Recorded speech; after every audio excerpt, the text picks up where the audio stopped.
कन्याकुमारी में यात्रा शुरू की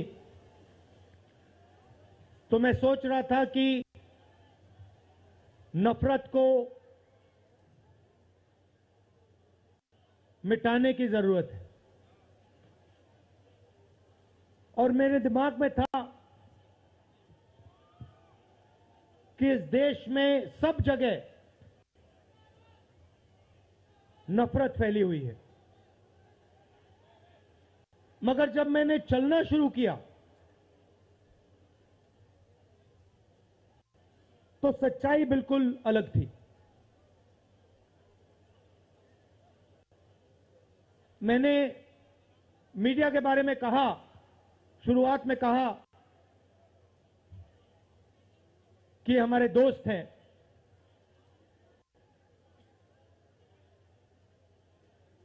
हैं, मगर हमारी बात टीवी पे कभी नहीं दिखाते हैं। और वो तो तब भी ठीक है, वो ठीक है, हमारी बात नहीं उठाएं तो ठीक है, कोई प्रॉब्लम नहीं है, मगर ये एक और काम करते हैं। इनकी गलती नहीं है। देखिए, ये जो यहां खड़े हैं, इनसे गुस्सा मत होइए, इनकी गलती नहीं है। देखिए, मुस्कुरा रहे हैं, ये जानते हैं लगाम लगी हुई है, पीछे से लगाम लगी हुई है, मगर इनके जो चैनल हैं ये भी नफरत फैलाने का काम करते हैं। 24 घंटा हिंदू मुस्लिम, हिंदू मुस्लिम, हिंदू मुस्लिम, हिंदू मुस्लिम, हिंदू मुस्लिम। ये सच्चाई नहीं है भाइयों और बहनों। मैं चला हूं कन्याकुमारी से यहां तक, ये सच्चाई नहीं है। ये मीडिया में चलाया जाता है, फैलाया जाता है। ये देश एक है। इन सड़कों पे लाखों लोगों से मिला हूं, सारे के सारे एक दूसरे से मोहब्बत करते हैं, प्यार करते हैं, गले लगते हैं। तो सवाल उठता है, क्योंकि ये नहीं कर रहे हैं, इनके पीछे जो शक्ति है, इनके पीछे जो शक्ति है वो कर रही है। तो सवाल उठता है, ये क्यों हो रहा है? जब सच्चाई ये है कि देश का आम नागरिक, चाहे हिंदू हो, मुस्लिम हो, सिख हो, ईसाई हो, किसी भी जात का हो, वो एक दूसरे से प्यार करता है, मोहब्बत करता है, एक दूसरे की इज्जत करता है। 90% लोग इस देश के एक दूसरे से प्यार करते हैं, मोहब्बत करते हैं, इज्जत करते हैं। देखिए मेरे सामने, ये देखिए, घूम के देखिए, ये जैन मंदिर है, गुरुद्वारा है, मंदिर है, मस्जिद है। ये है हिंदुस्तान। ये सच्चाई है हिंदुस्तान की, और ये नई बात नहीं है, ये हजारों साल से इस देश की सच्चाई है। प्यार से ये देश मिलकर एक साथ रहा है। तो सवाल उठता है, ये जो मीडिया के लोग हैं, ये नहीं, जो इनके पीछे हैं, ये नफरत क्यों फैलाना चाहते हैं? आपने कभी पूछा अपने आप से कि मीडिया 24 घंटा कभी मोहब्बत की बात नहीं करेंगे?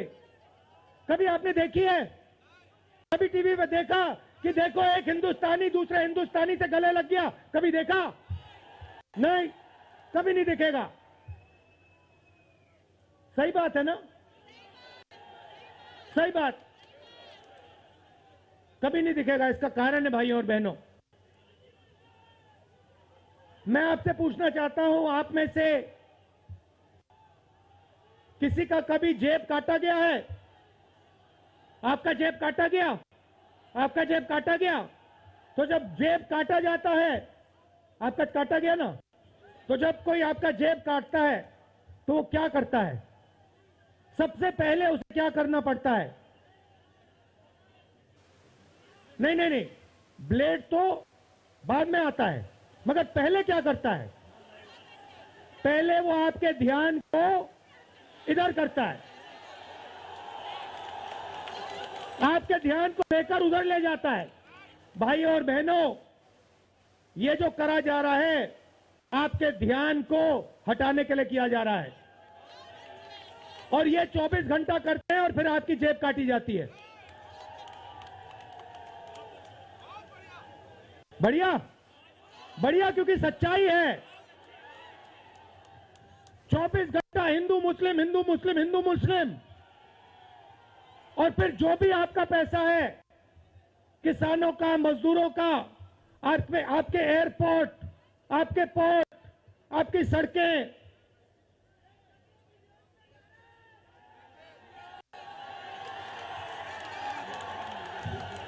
सीधा किसके जेब में? इनके मालिक के जेब में। इनको कौन चलाते हैं? नाम बताओ। देखो, सब जानते हैं, पूरा हिंदुस्तान जानता है। भाई और बहनों, ये नरेंद्र मोदी जी की सरकार नहीं है, ये अंबानी अदानी की सरकार है। ये सच्चाई है, और ये पूरा पूरा लक्ष्य इनका आपके ध्यान को इधर से उधर, उधर से इधर करने का है। मैं 2800 किलोमीटर चला हूं, 2800। मुझे कहीं नफरत नहीं दिखी, कहीं हिंसा नहीं दिखी, कहीं मारपीट नहीं दिखी। मगर जब मैं इनका टेलीविजन खोलता हूं, 24 घंटे मुझे मारपीट, हिंसा, नफरत दिखाई देती है। क्यों? क्योंकि ये आपका ध्यान इधर से उधर ले जाना चाहते हैं। जो सच्चे मुद्दे हैं उस पे आपका ध्यान गलती से ना चला जाए। जैसे जब कोई आपकी जेब काटता है, वो चाहता है कि आपका ध्यान आपके जेब पे गलती से भी ना चला जाए। ये हो रहा है इस देश में। तो आपका ध्यान कहां जाना चाहिए, मैं आपको बताता हूं। सबसे पहले आपका ध्यान जो हिंदुस्तान के युवा हैं उनकी ओर जाना चाहिए। आप किसी भी युवा से पूछ लीजिए, वो आपको बताएगा, मैंने इंजीनियरिंग की, मैं डॉक्टर बनने के लिए पढ़ा, मैंने आईएएस के लिए तैयारी की, मैं जज बनने की कोशिश कर रहा था। पूछो क्या किया, पढ़ाई की, कितने साल की, स्कूल, कॉलेज, यूनिवर्सिटी सब पढ़ लिए, और फिर क्या हुआ? आज क्या करते हो? मजदूरी करता हूं, पकौड़े बनाता हूं।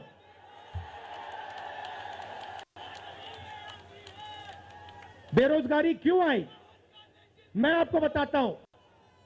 और जो हमारे छोटे व्यापारी हैं, जो स्मॉल और मीडियम बिजनेस चलाते हैं, आप अच्छी तरह सुनिए, क्योंकि आप इस देश के भविष्य हो। अगर इस देश को कोई रोजगार दे सकता है तो इस देश का किसान और ये जो छोटे व्यापारी हैं और स्मॉल और मीडियम बिजनेसेस चलाते हैं, ये लोग हैं। क्यों? क्योंकि ये लाखों हैं, ये लाखों में हैं, और कोई 100 लोगों को रोजगार देता है, कोई 500 को देता है, कोई 1000 को देता है, कोई 25 को देता है, कोई 35 को देता है, और ये लोग देश को रोजगार देते हैं। अब इनकी बात करते हैं। ये 24 घंटे लगे रहते हैं, बैंक के दरवाजे इनके लिए बंद होते हैं। हिंदुस्तान के 2-3 अरबपतियों को 1 लाख करोड़, 2 लाख करोड़, 3 लाख करोड़ ऐसे दिया जाता है। ये बैंक के सामने जाते हैं, इनको धकेल के निकाल दिया जाता है। राइट? अब क्या?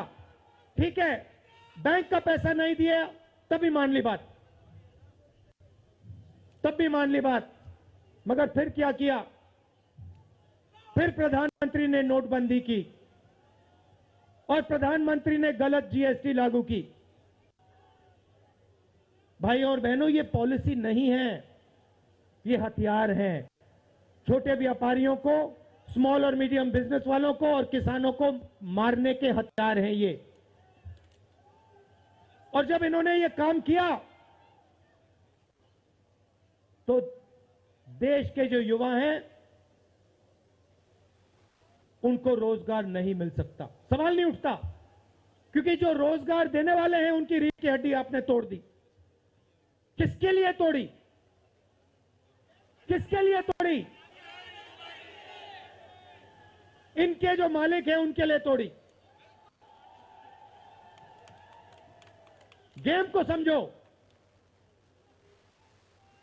अब देखिए, अब आगे चलते हैं। युवाओं की बात की, स्मॉल और मीडियम बिजनेस वालों की बात की, दुकानदारों की बात की। अब सड़कों पे मुझे हजारों किसान मिले हैं। एक सेकंड में पहचान लेता हूं, जैसे ही हाथ मिलाता हूं समझ आ जाता है ये मजदूर है या ये किसान है। हाथ से पता लग जाता है, छिले हुए हाथ होते हैं। अच्छा, एक और सवाल है जो मैं सोच रहा हूं।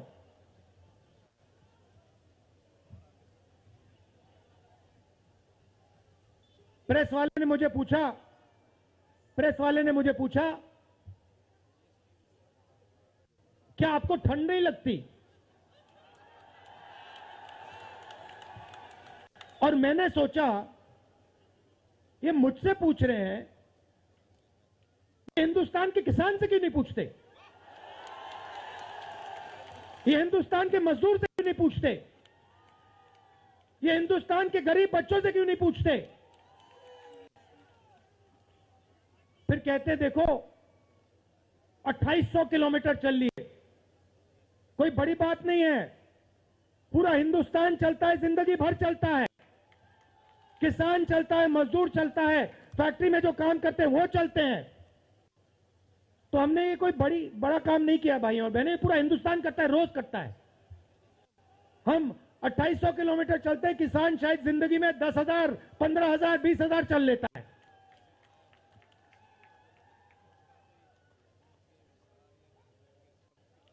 तो मैं चाहता हूं कि ध्यान सही जगह जाए। अब बीजेपी ने धर्म की बात उठाई है, हिंदू धर्म की बात करते हैं। मैं आपसे पूछना चाहता हूं, हिंदू धर्म में कहां लिखा है कि गरीबों को, कमजोर लोगों को कुचलना चाहिए? कहां लिखा है? कहां लिखा है कि कमजोर लोगों को मारना चाहिए? कहां लिखा, मुझे बताओ। मैंने तो कहीं नहीं पढ़ा। मैंने गीता पढ़ी है, उपनिषद पढ़े हैं, कहीं नहीं पढ़ा मैंने।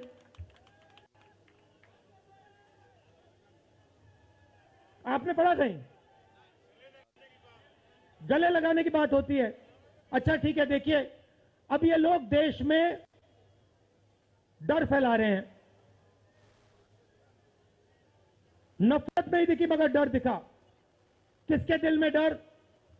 किसान के दिल में, युवाओं के दिल में, छोटे दुकानदारों के दिल में, स्मॉल और मीडियम बिजनेस जो चलाते हैं उनके दिल में, माताओं बहनों के दिल में। मुझसे कहती है राहुल जी, बीजेपी की सरकार में हम तो सड़क पर, शाम को सड़क पर नहीं निकल सकते। तो डर फैला दिया है। सही? सही? अच्छा, आपने शिव जी की फोटो देखी है? उसमें उनका हाथ ऐसे देखा आपने? इसको क्या कहते हैं? इसको क्या कहते हैं? इसको अभय मुद्रा कहते हैं। इसका मतलब क्या होता है? इसका मतलब होता है डरो मत। तो शिव जी कहते हैं डरो मत, हिंदू धर्म कहता है डरो मत, और ये लोग 24 घंटा इस देश में डर फैलाने की कोशिश करते हैं। अच्छा, एक और मजे की बात बताता हूं आपको। मैं सोच रहा था, आपने ये यात्रा देखी होगी, इसमें आपको हिंसा दिखी? कहीं नहीं दिखी? किसी ने किसी को मारा? किसी ने गाली दी? नहीं। आपने इसमें नफरत देखी? बिल्कुल नहीं। इसमें किसी ने यह पूछा भैया तुम्हारा धर्म क्या है? किसी ने कहा भाई तुम हिंदू हो, मुसलमान हो, सिख हो, ईसाई हो, क्या हो? नहीं। किसी ने यह पूछा तुम स्त्री हो या पुरुष हो? किसी ने यह पूछा तुम्हारी क्या जात है? बिल्कुल नहीं। कपड़े भी नहीं पूछे, कपड़े भी नहीं पूछे। अच्छा, इसमें आपने देखा होगा, पता नहीं आपने देखा या नहीं, इसमें कुत्ते भी आए, कुत्ते भी आए इसमें, कुत्ते आए। और आपने अगर आप टीवी देख रहे होते आपने एक चीज देखी होगी, कुत्ते को किसी ने नहीं मारा, किसी ने नहीं मारा। इसमें गाय भी आई, भैंस भी आए,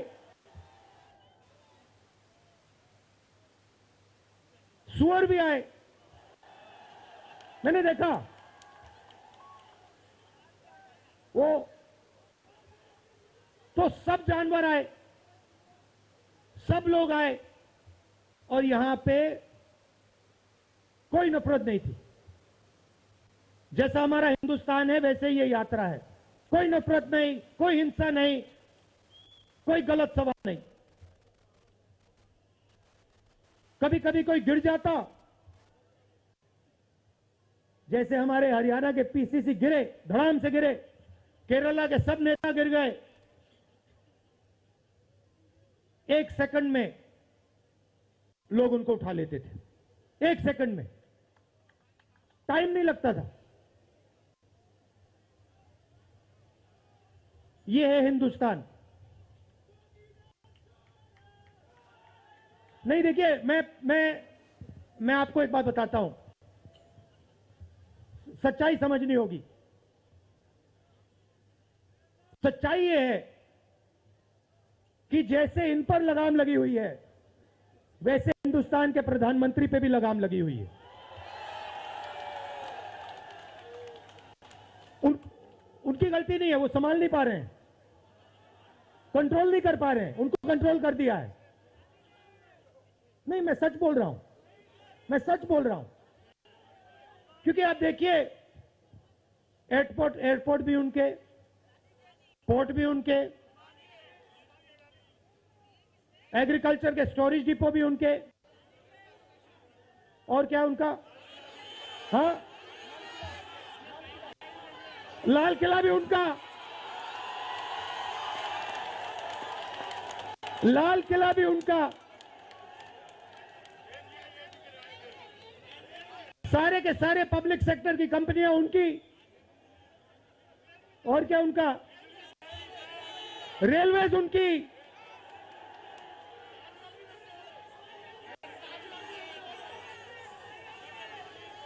अभी भाइयों और बहनों ताजमहल भी चला जाएगा, तो सब कुछ उनका। तो ये देश की सच्चाई है। हाईवे भी उनके, सेलफोन भी उनके,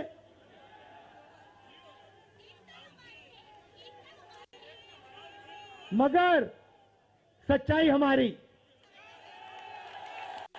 आप देखिए, मैं आपको बताता हूं, आपको मैं बताता हूं, अपनी कहानी बताता हूं। जब मैं राजनीति में आया, 2004 में आया, हमारी सरकार थी, चुनाव जीते थे, और ये प्रेस वाले 24 घंटा मेरी प्रशंसा करते थे, 24 घंटा, 24 घंटा, राहुल गांधी, राहुल गांधी, राहुल गांधी, राहुल गांधी। फिर मैंने क्या किया, मैं चला गया भट्टा परसोल। नहीं, सुनो, आपको समझना है ये है क्या। मैं भट्टा परसोल गया और मैंने किसानों का जो जमीन का मामला है उसको छेड़ दिया। और भाई और बहनों, जैसे ही मैंने किसानों का जमीन का मामला छेड़ा, वैसे ही ये मेरे पीछे पड़ गए। उसके बाद जमीन अधिग्रहण बिल, भट्टा परसोल के बाद जमीन अधिग्रहण बिल लाया, कांग्रेस की सरकार लाई। उसके बाद तो पूरा फुल टाइम 24 घंटा मेरे पीछे पड़ गए। प्रधानमंत्री जी ने, बीजेपी ने, मैं आपको सच्चाई के बारे में बताना चाह रहा हूं। प्रधानमंत्री ने, बीजेपी ने हजारों करोड़ रुपए लगा दिए मेरी छवि को खराब करने में। हजारों करोड़ रुपए। और आपने देखा होगा, मैंने एक शब्द नहीं बोला, बिल्कुल चुप, बिल्कुल चुप। मैंने एक शब्द नहीं बोला। मैंने ये नहीं बोला भैया ये गलत बोल रहे हैं, ये ठीक नहीं है ना, मैं बिल्कुल चुप, चुप। क्योंकि मैंने कहा चलो देखता हूं कितना दम है, और लगाया। पूरी की पूरी मीडिया लग गई, व्हाट्सएप पे लगाया, फेसबुक पे लगाया, सब जगह 24 घंटा राहुल गांधी के बारे में। कुछ नहीं बोला मैंने, पूरे देश में फैला दिया। और फिर एक महीने मैंने आपको सच्चाई दिखा दी, और पूरा पूरा खत्म। देखो सच्चाई कैसे काम करती है। सच्चाई को छुपाया नहीं जा सकता है, कहीं ना कहीं से सच्चाई बाहर आ जाती है। और ये यात्रा हिंदुस्तान को जोड़ने की है। क्यों? क्योंकि इस नफरत से, इस डर से हमारे प्यारे देश को नुकसान हो रहा है।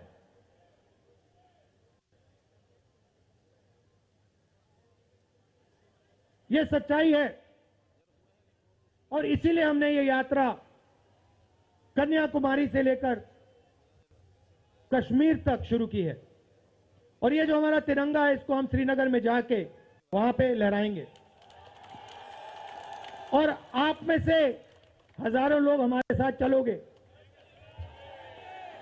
हजारों लोग चलोगे।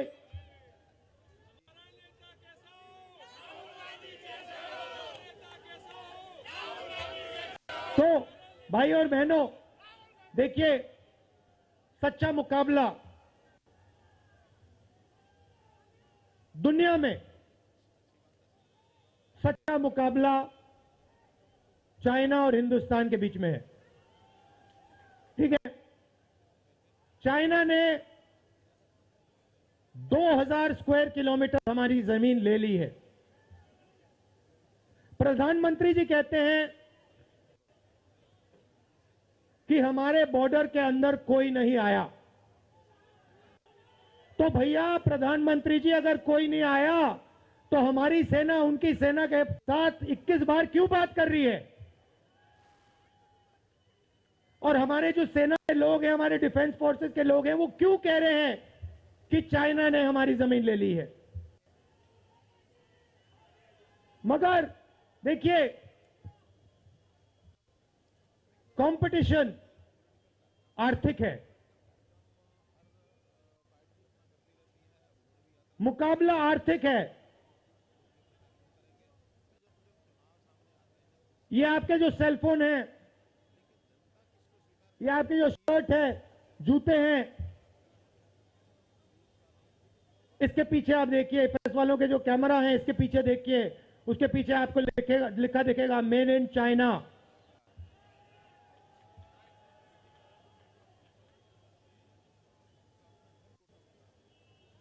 हमें शर्ट के पीछे, सेलफोन के पीछे, जूतों के नीचे मेड इन इंडिया लिखना है। और एक ऐसा दिन आना चाहिए जब शंघाई में कोई युवा नए जूते खरीदे, उसके नीचे देखे made in new Delhi India. ये हिंदुस्तान चाहिए, इसी से हमारे युवाओं को रोजगार मिलेगा। तो ये करना ही पड़ेगा, चॉइस नहीं है। और ये हम करके दिखा देंगे। ये देश कर सकता है, करके दिखा सकता है। आप सबने इतना प्यार दिया,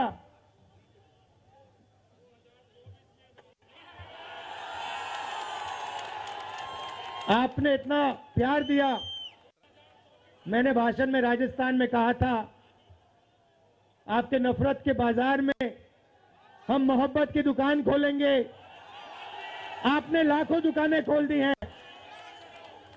आप सबका दिल से बहुत बहुत धन्यवाद। नमस्कार, जय हिंद।